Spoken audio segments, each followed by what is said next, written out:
This isn't like a path to illumination. This illuminates the path that you're on, whatever that is. If it's a no path, it will illuminate that just as if it's a path. Yeah? The light isn't coming from the path that's being practiced. It's the practitioner that brings light. Yeah? Just like when you read a book and you call it a living book, like in recovery, some of us would call the big book of recovery a living book, because if you read it, it seems to change. But it's based on where your mind's at when you're reading it. You'll see something you never saw, even though you've read the same chapter for 20 years.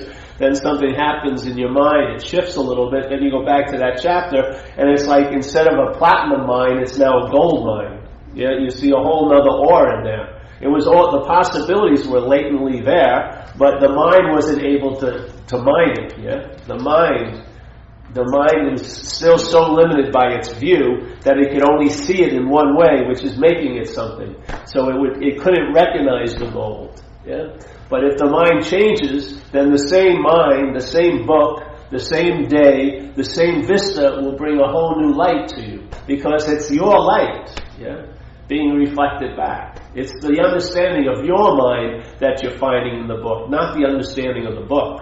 The understanding of the book is just a trigger or a catalyst for your own mind to start understanding in an intimate way what's being said. Not in a dry, neutral, conceptual way, but an intimate way.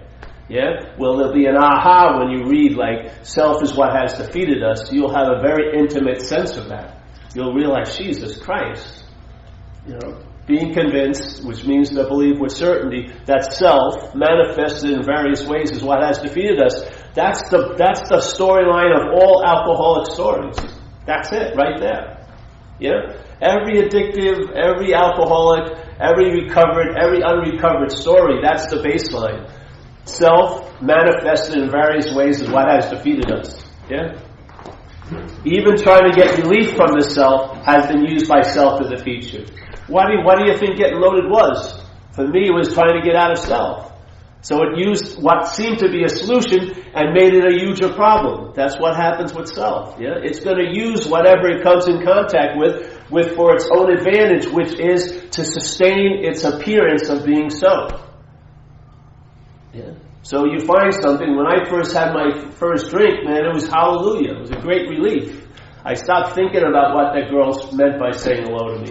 I didn't care what my batting average was, I wasn't taking when someone got up from the stands when I was up at the plate personal anymore. I could say, what the fuck, who cares? The beer worked, yeah? It worked. It gave me relief from the bondage of self, but the self rose once up again and claimed it, and now used that solution and used it as my living hell for 20-something years. It does it in the same thing in spiritual communities.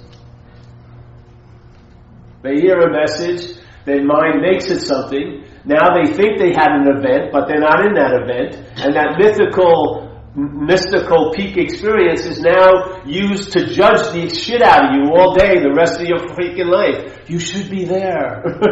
You must have done something to blow it. It'll all be constrained by the view of self-centeredness. You'll always have to see how you had something to do with it, when in a sense you have nothing to do with it. That's the good news here. Life isn't happening to you and me, it's just happening. Life is happening. We pull it into this gravitational thing by interpreting it into life's happening to me. For it to seem like it's happening to you, it has to be based on an interpretation, because life is just happening. Yeah? For it to seem like it's happening to you and everyone's out to get you, that's just an extreme interpretation. That's all it is. All we're experiencing here are different degrees of the same interpretation called self-centeredness. Yeah? Some it's so extreme they'll do anything to get relief from it. They'll go back and drink after they know that's the craziest idea of all time, but they'll still freaking do it. Some people after 20 years of recovery, they'll go back out. Because it can get so bad, because it's not like it's bad at that moment. The mind's telling us it's gonna last forever now. It plays with time. Yeah? It totally wants you to be vacant unless it doesn't. So usually you're totally out to lunch, but then if it has you in a point of suffering, it'll say it's going to last forever. And you'll do almost anything to get out of it that moment. You know, because you don't feel it as that moment. You don't have this too shall pass. It's like, this is gonna last. It's not, this too shall pass. Not from our view. This is gonna last. And if it's fucking gonna last, fuck it. I want relief now. Yeah? You don't see this as an interpretation?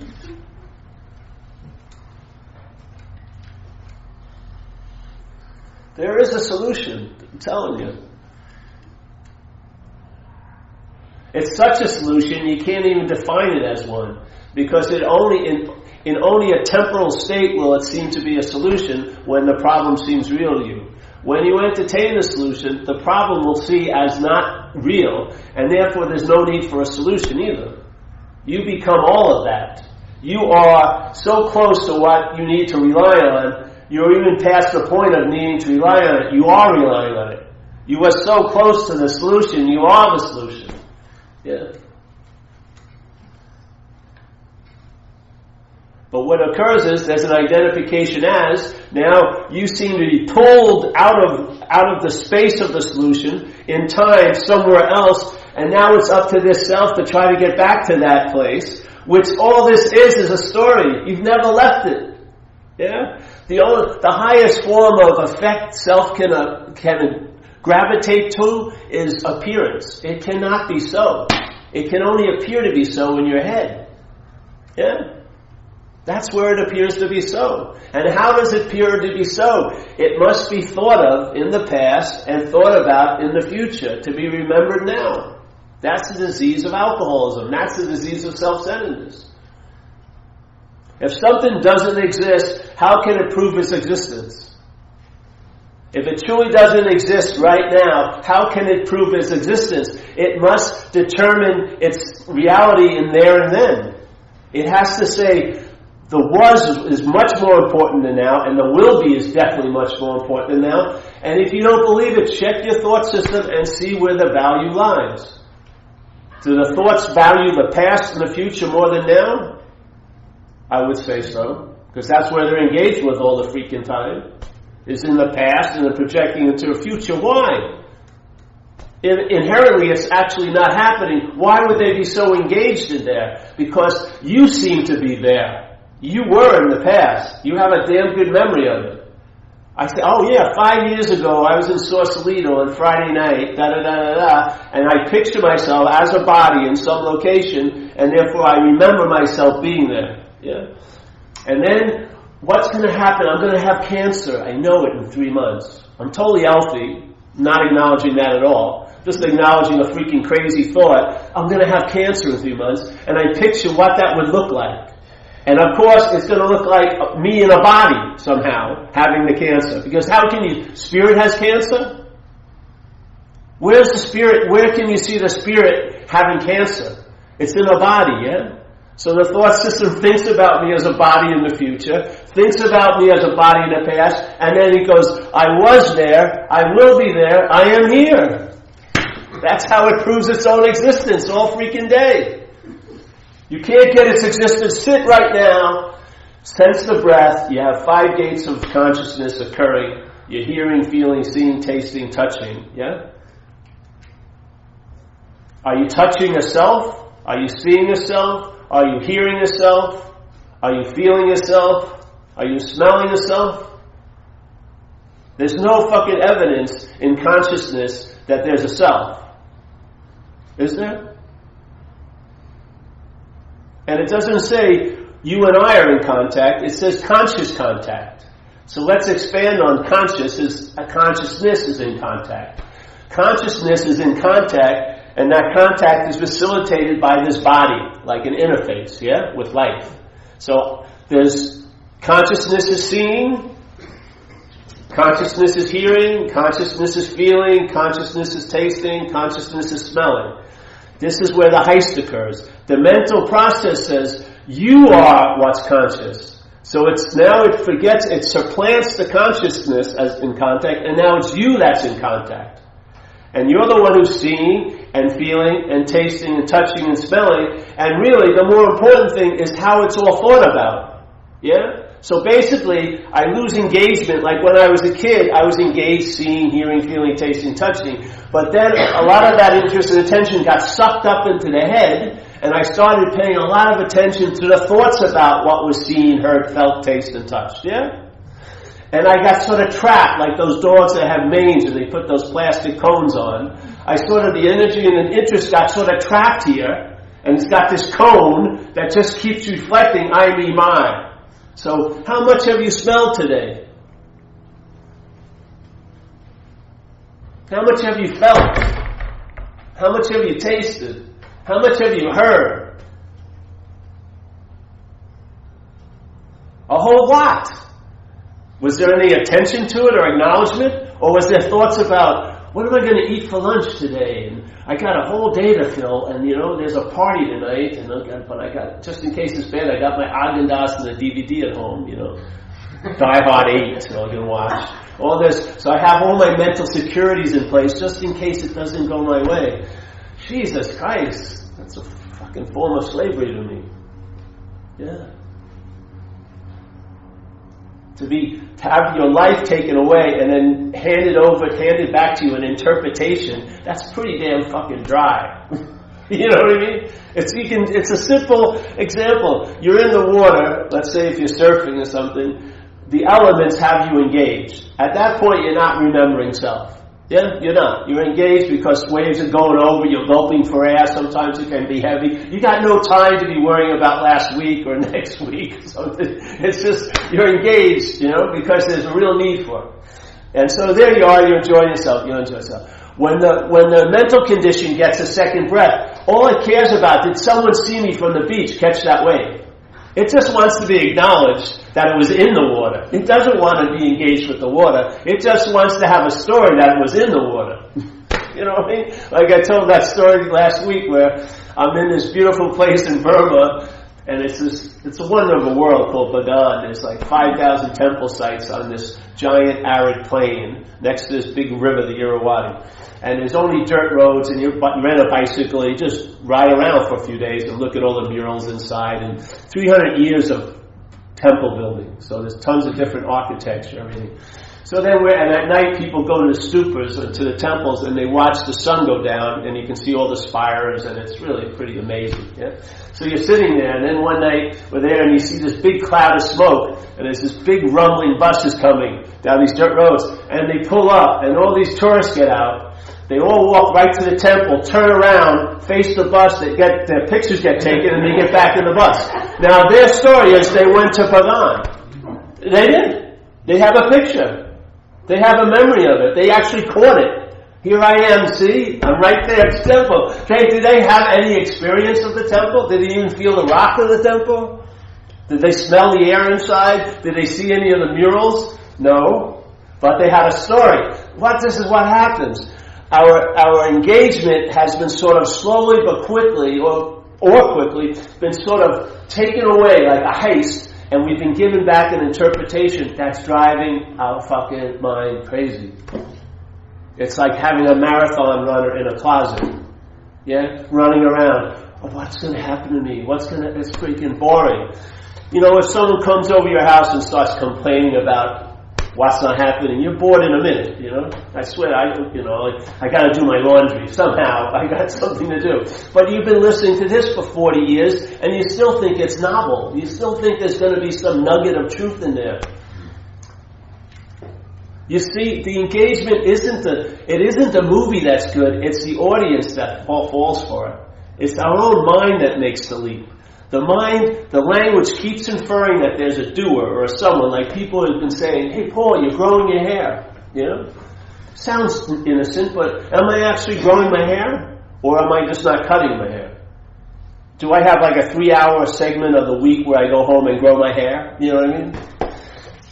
Bookended with the 8 hours I have to digest my food for the whole week. And then the 3 hours I got to remember to keep my heart beating for the rest. No.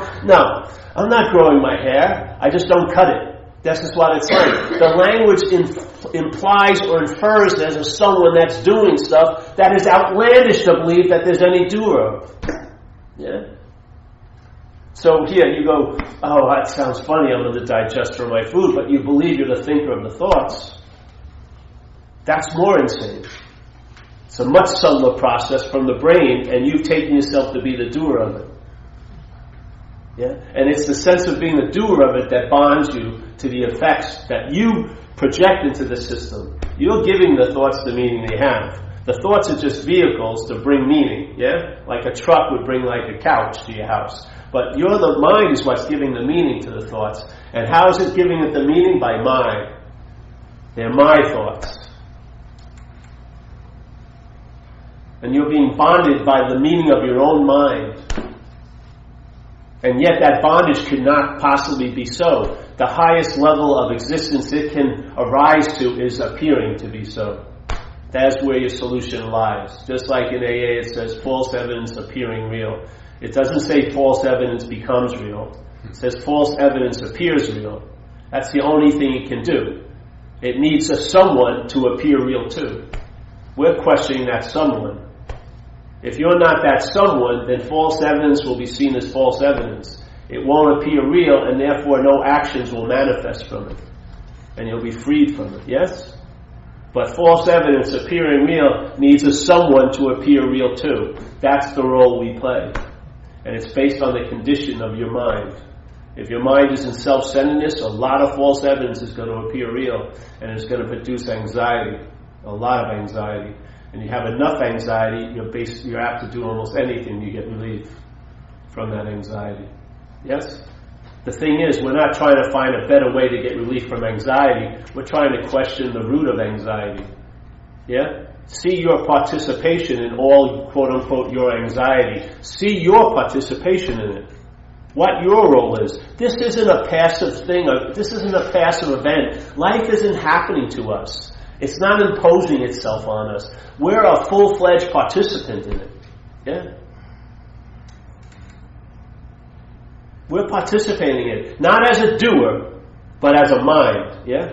If you try to take that you're participating as a doer, you will now have guilt and shame about what you omitted and committed. You won't win. Self can't get out of self. You cannot use self to get out of self.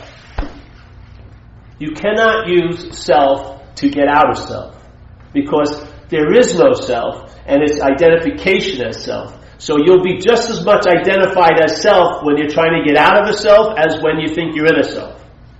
It'll be the same sense of self that's in, and the same sense of self that thinks it's getting out. Yeah? So self can't get out of self. If selfing is a process, then its appearance can only appear within that process's format. Yeah? There's no thing that can transcend the process that's making it. You just question that it's a made process. It's a product. If it's a product and you're seeing the conveyor belt, you're seeing the production line, you can stop the production by just seeing how it's being produced. You can see it. If you see it, you cannot be what you're seeing. You see the making of it. You see the implying. You see the inferring. You see the assuming. You see the use of language. How it's a subjective language used by objects all day. Proclaiming that we're the doer and the haver and the alpha and the omega of everything. Jesus Christ, you can't herd your thoughts are like cats. Can you herd those thoughts?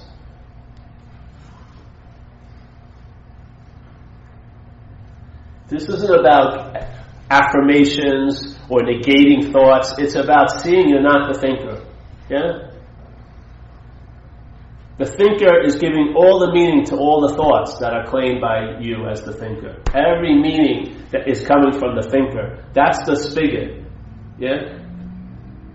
That's it. If I'm not the thinker, what will happen? Find out. I can tell you what happened with me. I started to consistently travel lighter through my days. Yeah? Every day. Sunday to Monday, 11 at night, 10 in the morning, doing something nice, not doing something nice, bad weather, good weather, surfing, not surfing, retreats, no retreats, meditation, no meditation, just a traveling lighter with raw mind. entertaining the possibility, how could I ever fucking be yourself? Where did I come up with that one?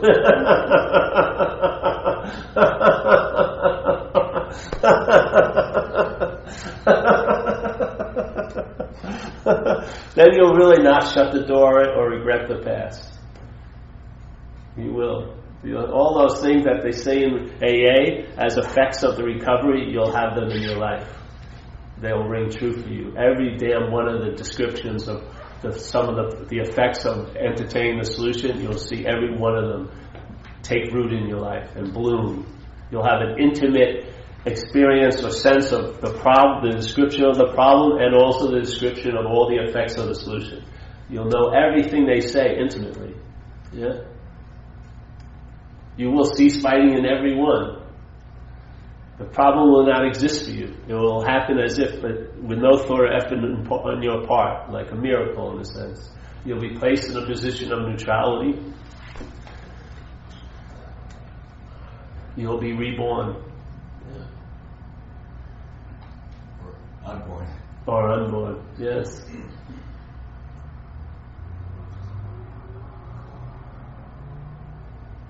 I don't know what more you'd want, really. To put a name on it is just going to cause suffering, like enlightenment, awakening. Just traveling lighter every day. Yeah, you won't even notice it, but after years go by, you'll see that a lot of heaviness was skimmed off the top of every experience. Yeah, just constantly skimmed off, and then after a while, instead of being like stabilized in irritability, restlessness, and get discontent, it will flip over to an ease and comfort in your own skin while you're walking around. And because it has nothing to do with you, therefore you can't achieve it, and also you can't lose it. Yeah, you can't have it, therefore you can't lose it. It has nothing to do with you, so it's not based on your condition. Whatever that condition is being told to you by the mental process. Yeah? You'll be relying on a previous condition, let's say an uncaused condition, that has nothing to do with the swings of the dualistic pendulum here. Yeah?